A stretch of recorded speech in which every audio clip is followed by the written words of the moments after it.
И я переборщила с потреблением хлорофилла. Теперь мое лицо просто не узнать. Я жалею, что не узнала об этом раньше.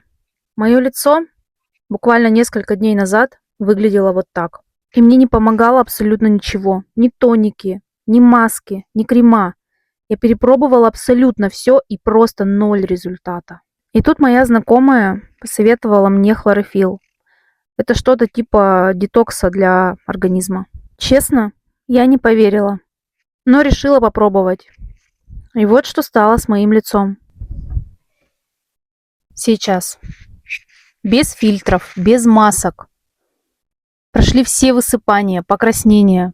Посмотрите, какой ровный контур лица у меня стал. Сошли все отеки. Сейчас я сюда приложу, как было до. Честно говоря, я была в шоке. Инструкцию по применению и артикул на оригинальный и сертифицированный хлорофилл я оставляю в описании.